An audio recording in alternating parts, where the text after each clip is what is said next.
И ако не беше еден албанец, јас ќе ви кажам сега во на историја што ја пишуваат, јас ќе ви кажам дека јас ќе бев отиранат, Ќани се вика, јас ќе бев мртав. Уште првите денови ќе ме убие. Кога ми пуштија натре во келијата, да слуша, извините вие председателството, зашто слуша цел народ и сите политички затворенци, кога ми пуштија натре човек кој ќе ме следи и ќе пренесува горе све што јас кажувам во таа агонија која бев.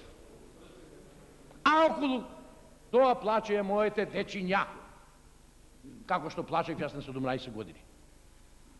Такви полицајци садисти ги има. И под најхитно да ги остраниш. Секој такав човек е штетен било за кој од нашите луѓе кои живеат во оваа држава.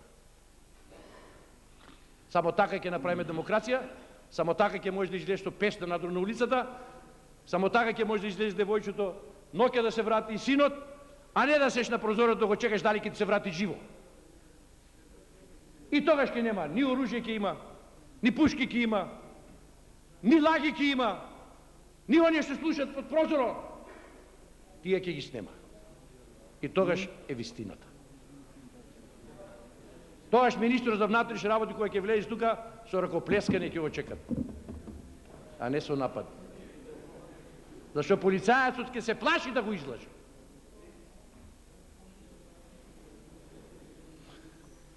Ја малку ќе кажам после и за овие горе што седат там за информативните средства, ќе сликам.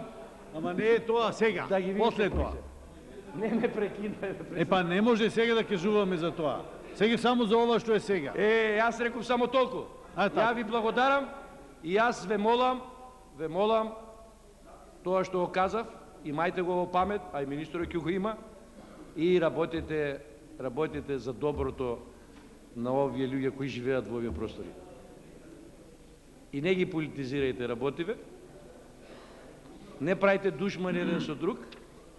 Ако сакате да имаме поколења, ако сакаме да имаме луѓе кои ќе не сакат. Ви благодарам.